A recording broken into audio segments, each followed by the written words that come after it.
से ईटीएफ्स में हमें इन्वेस्टमेंट करना चाहिए अगर किसी का लॉन्ग टर्म का विजन है, तो कौन से ऐसे 5 ईटीएफ हो सकते हैं जो आपको एक अच्छी वेल्थ बनाकर दे सकते हैं। वेल, ईटीएफ सच में बहुत सारे हैं, बट इस वीडियो के अंदर कोई रिकमेंडेशन नहीं है, बट मैं अपने पर्सनली 5 फेवरेट ईटीएफ के ऊपर बात करने वाला हूँ।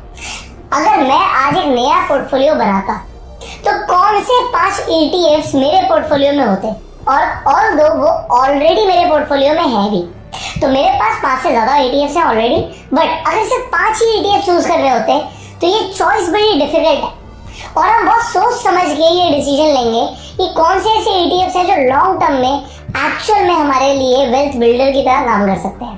अब ये कोई नॉर्मल ईटीएफ्स नहीं है, हम कोई निफ्टी बीज या बैंक बीज या आईटी ईटीएफ की बात नहीं करने वाले। हमारे पास अगर हमें लॉन्ग टर्म में वेल्थ बनानी है, अब लॉन्ग टर्म भी लोगों के लिए अलग अलग हो सकता है किसी के लिए लॉन्ग टर्म 3 से 5 साल हो, किसी के लिए 10 साल हो, किसी के लिए 20 साल हो। तो ये जो हॉराइजन है ना, बहुत डिफरेंट है। 3 साल और 20 साल को हम कंपेयर नहीं कर सकते। 20 साल में इन ईटीएफ की कंपाउंडिंग बिल्कुल ही नेक्स्ट लेवल पे जाएगी, वो मैं आपको दिखाऊंगा भी और समझाऊंगा भी। और 3 साल के लिए एक शॉर्ट टर्म ड्यूरेशन ही मैं कंसीडर करता हूँ। तो अगर आपका हॉराइजन 5 सालों से ऊपर का है, तभी आप इन 5 ईटीएफ को कंसीडर कीजिएगा। अदरवाइज अगर आपको 5 साल से छोटा हॉराइजन है, मतलब आपको 5 साल से पहले पैसे चाहिए, तो हो सकता है मार्केट में कोई करेक्शन है जिसमें ये ईटीएफ उतना अच्छा ना चले, पर लॉन्ग टर्म में तो ये हिस्ट्री बोलती है कि इन ईटीएफ ने अच्छा पैसा बना के दिया है। तो आप इस वीडियो को समझिए, कोई रिकमेंडेशन नहीं है, अपना दिमाग लगाइए। ये मेरे पर्सनल फेवरेट है, मुझे अच्छे लगते हैं। तो हो सकता है आपको कुछ समझ आए, कुछ ना समझ आए, तो इस वीडियो को एंड तक देखिएगा, बहुत कुछ सीखने को मिलेगा। शुरू करते हैं। अभी हमारे पास एक सिंपली निफ्टी ईटीएफ खुला हुआ है। निफ्टी का एक ईटीएफ है, निफ्टी 20। सो ये निपॉन इंडिया का ईटीएफ है। यहाँ पर ये जो ईटीएफ है इस वक्त चल रहा है 278 के भाव के आसपास। क्या हमें इस ईटीएफ को खरीदना है? मैंने बोला अगर मुझे सिर्फ 5 ही चूज करने हैं और लॉन्ग टर्म के लिए चूज करने हैं, तो मुझे इस निफ्टी को बीट करना है, इस निफ्टी की रिटर्न्स को बीट करना है। तो अब बड़े ध्यान से देखिएगा मैं कौन से ईटीएफ की बात करने वाला हूँ। अब अगर आप इंडिया में बुलिश हो, इंडिया पर बुलिश हो, तो 2 चीजें आपके पास, 2 ऑप्शन है। मैं आपको ये बोलना चाहता हूँ, एक कंपनी है जो कि आज से ज्यादा नहीं 1000 करोड़ की कंपनी है। आप मान लो 100 करोड़ की कंपनी है, मैं ज्यादा बड़ी बात नहीं करूंगा। 100 करोड़ की कंपनी बहुत छोटी कंपनी होती है। एक 100 करोड़ की कंपनी को 200 करोड़ का होने में आपको ऐसा हो सकता है सोचें आप ही बहुत टाइम लगेगा, बट अगर आप लाइन्स में निवेश करते हैं, जो कि आज एग्जाम्पल आप मान के चलिए 20 लाख करोड़ से ऊपर की कंपनी है, तो आप खुद दिमाग में सोचिए एक 100 करोड़ की कंपनी जल्दी 200 करोड़ की होगी, ये एक 20 लाख करोड़ की कंपनी 40 लाख करोड़ की होगी। एक बड़े आदमी को डबल बनने में टाइम लगेगा। एक आदमी जो एक छोटा व्यापार चला रहा है, उसका व्यापार जल्दी डबल हो सकता है। तो छोटे व्यापार वाली कंपनी, कोई भी 100 करोड़ की कंपनी नहीं है, बट अगर हम स्मॉल कैप सेक्टर की बात करें, स्मॉल कैप स्टॉक्स की बात करें, तो यहाँ पर डबल इनफैक्ट 10 गुना होने के चांसेस ज्यादा होते हैं। तो जो लोग मल्टी बैगर स्टॉक्स ढूंढते हैं, वो सारे स्टॉक स्मॉल कैप से निकलते हैं। तो क्यों ना हम स्मॉल कैप के 250 टॉप स्टॉक्स को पकड़ लें। एक सिंपल सा ईटीएफ है HDFC SML 250। ये HDFC का एक स्मॉल कैप का एक ईटीएफ है। इसके अंदर स्मॉल कैप की 250 कंपनी आती है। अगर मैं यहाँ पर दिखाऊं तो ये ईटीएफ ने बहुत अच्छे रिटर्न्स ऑलरेडी दिए हैं, और ये निफ्टी के कंपैरिजन में आपको दिख रहा है कि सिंपली भागता चला जा रहा है। तो अगर हम इस ईटीएफ को यहाँ पर ट्रैक कर रहे हैं, तो आपको दिख रहा है कि इस ईटीएफ ने एक सिंपल सी ट्रैजेक्टरी ली हुई है और ये बहुत तेजी से ऊपर जा रहा है। अब क्योंकि ये बहुत तेजी से ऊपर जा रहा है, हिस्टोरिकली आप ये देख रहे हो, बट ये हिस्टोरिकली आप इसलिए इसे नहीं देख पाओगे निफ्टी 20 के कंपैरिजन में, क्योंकि आपके पास जो डेटा है वो सिंपली 2023 तक का ही है। सो 2023 से अगर मैं इसका लो टू हाई मार्क कर लूँ, और यहाँ पर मैंने लाइन चार्ट लगाया है, दोबारा से करता हूँ, तो लाइन चार्ट से लो टू हाई अगर हम देखें तो इसने 112% की रिटर्न दी है। ये हम कब से देख रहे हैं? ये हम 2023 से ही देख रहे हैं, अप्रैल से। तो आज हम 2024 में बैठे हैं, ज्यादा टाइम नहीं हुआ, लगभग 1-1.5 साल के अंदर इसने 100% से ऊपर की रिटर्न्स दी है। We are talking about HDFC small cap. Again कोई रिकमेंडेशन नहीं है, ये मेरे पर्सनल फेवरेट ETFs है। अगर आपको अच्छे लगे आप इन्हें कंसीडर कर सकते हो, इनके ऊपर स्टडी कर सकते हो। नहीं अच्छे लगे तो आप बिल्कुल भी मत कीजिएगा। और आप किसी रिसर्च एनालिस्ट के अंडर भी गाइडेंस लेके काम कर सकते हो, बिल्कुल चलेगा। तो यहाँ पर हमने देखा है एक स्मॉल कैप ETF। नेक्स्ट, अगर आप थोड़ा सा रिस्क को कम करना चाहते हो, ऑल्दो मिड कैप के अंदर भी पूरा रिस्क है, बट अगर आप मिड कैप के ETF की बात करते हैं, सिंपल मिड कैप ETF, तो इस ETF के अंदर भी आपको एक सिमिलर रैली दिखेगी। ये देखिए। सो अभी हमारे पास यहाँ पर 2023 से पहले का भी डेटा अवेलेबल है। सो अगर यहाँ पर हम 2023 से ही ले लेते हैं, लो टू हाई मार्क कर लेते हैं, तो इसमें भी अगर आप लो टू हाई देखोगे तकरीबन 100% की 99.5% की रिटर्न्स दी हैं। सो मिड कैप और स्मॉल कैप ने जबरदस्त रैली दी है पिछले एक साल के अंदर। अगर आप एक साल का हो तो ये एक साल बहुत कम टाइम है। एक साल में कोई भी गधा स्टॉक भी भागा है, मतलब जनरली अगर किसी ने स्टॉक मार्केट में इन्वेस्टमेंट किया होगा पिछले एक साल में तो उसने रिटर्न जरूर बनाए होंगे। बट फिर भी मेरा एक क्वेश्चन है, आपके पास कोई ना कोई स्टॉक तो होगा, उन स्टॉक्स के पोर्टफोलियो भी होगा। आप अपना पोर्टफोलियो चेक करो, क्या पिछले एक साल में एक्चुअल में आपको 100% की रिटर्न आई है? आपको भी यार नहीं है, 100% की रिटर्न सबको तो नहीं आई। ये ETFs इतना ज्यादा रिटर्न कैसे दे रहे हैं? क्योंकि ETFs के अंदर बेस्ट स्टॉक्स ही होते हैं। तो जो एक्चुअल में अच्छे स्टॉक्स थे वही स्टॉक आपके पोर्टफोलियो में होते अगर आपका निवेश ETFs में होता। इसीलिए मैं ETFs को काफी रिकमेंड भी करता हूँ, काफी प्रमोट भी करता हूँ कि अगर आप नए हैं तो आप ETFs को कंसीडर कर सकते हो। इनफैक्ट मुझे म्यूचुअल फंड से भी बेटर ETFs लगते हैं। आगे बढ़ते हैं। सो हमने मिड कैप और स्मॉल कैप की बात करी। चलो इंडिया से हम थोड़ा बाहर चलते हैं, हम बात करते हैं फैंग की। अगर मैं अपना पोर्टफोलियो बनाता तो मेरे पास ये मेफैंग मराई एसेट्स का ये ETF होता। अब इस ETF के अगर हम रिटर्न देखेंगे तो अगेन हम 2023 से ही देखेंगे। अगर हम 2023 हम अप्रैल से बात कर रहे थे तो अभी थोड़ा ज़्यादा बड़ा ड्यूरेशन हो जाएगा, बट मेरे पास जो लो है मैं यहाँ से ही ले लेता हूँ या यहाँ से ले लेते हैं। चलो यहीं से आप पकड़ते हैं। इस ड्यूरेशन के अंदर इस ETF ने 135% की रिटर्न, बेटर देन आपका small cap and mid cap. US stocks ज्यादा भागे। अब मेफैंग के अंदर कौन से स्टॉक्स आते हैं? टॉप स्टॉक्स आते हैं US के नहीं, वर्ल्ड के। Facebook, Apple, Netflix, Google, Amazon, ये सब खरीद रहे हो आप, और इन सब की सर्विसेज आप ऑलरेडी यूज भी करते हो, है ना? तो क्यों ना हम इसे कंसीडर करें। सिंपल, एक सिंपल सा मैंने यहाँ पर आपको दिखाया।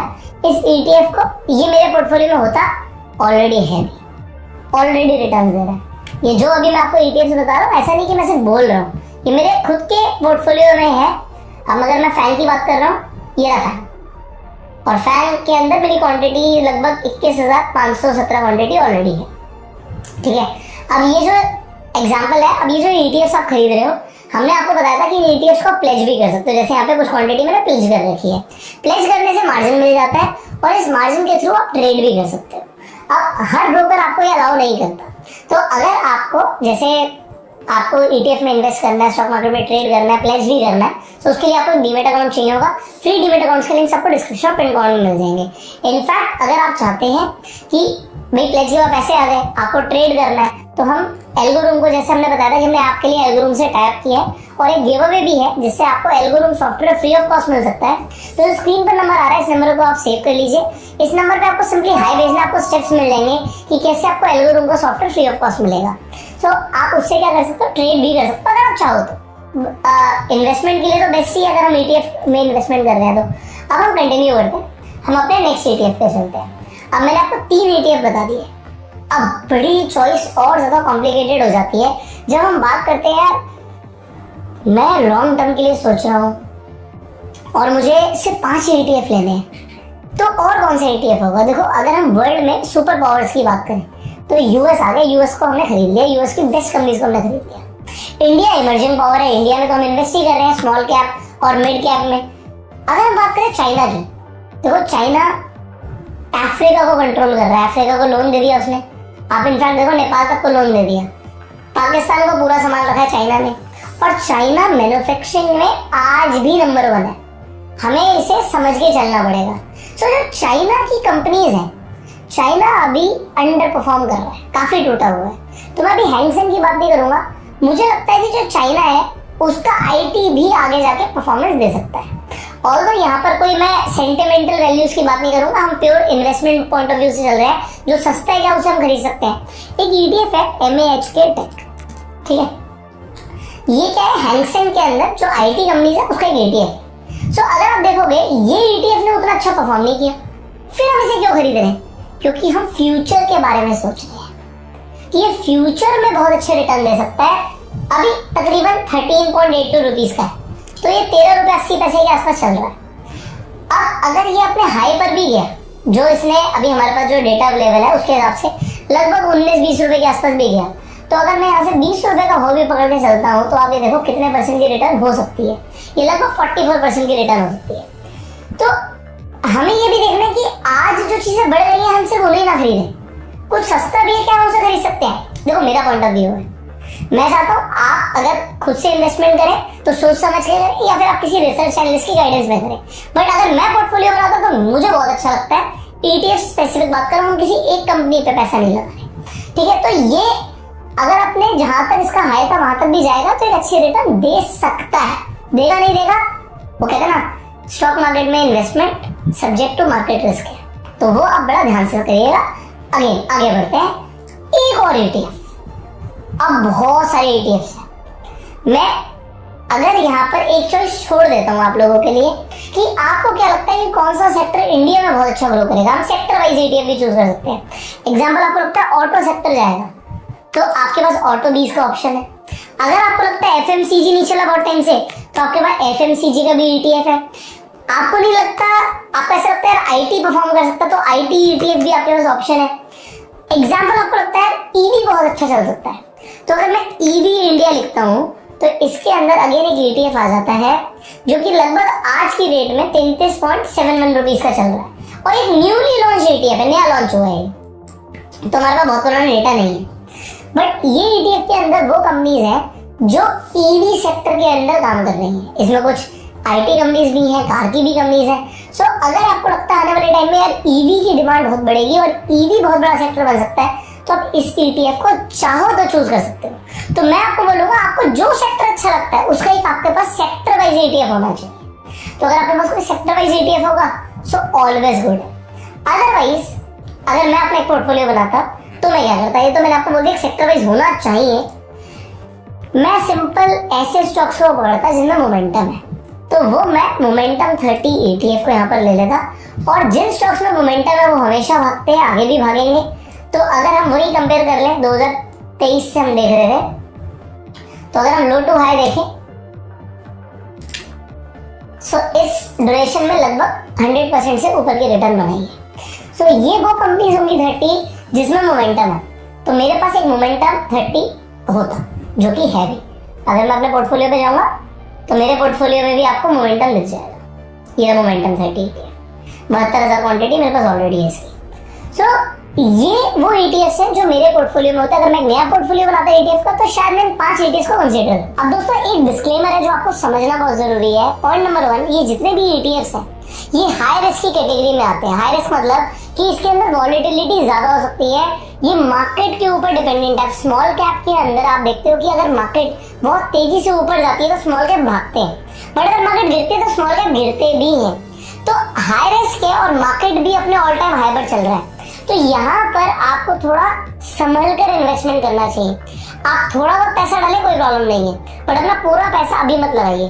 हो सकता है मार्केट बीच में करेक्ट करे, जब करेक्ट करे तब आप इन ETFs को कंसीडर कर सकते हो, अपने पोर्टफोलियो में रखिए और आप SIP वे से थोड़ा थोड़ा पैसा डालते चले जाएंगे तो हो सकता है आपको लॉन्ग टर्म में अच्छे रिटर्न्स मिले। अब आपको क्या लगता है कमेंट करके अपनी राय जरूर दीजिएगा। अगर आपको लगता है कोई और ETF भी अच्छा है तो उसका नाम भी आप कमेंट में लिखिए। हो सकता है बहुत सारे लोगों को आपके थ्रू कुछ नए ETFs के बारे में जानने को मिले, लोग जाके रिसर्च करें। ये वीडियो आपको कैसी लगी कमेंट करके जरूर बताइएगा और शेयर कीजिएगा जिससे मैक्सिमम लोगों तक ये वैल्यूएबल वीडियो पहुंचे। सब्सक्राइब कर लीजिए इस चैनल को अगर आपने अभी तक नहीं किया, बेल आइकन पर क्लिक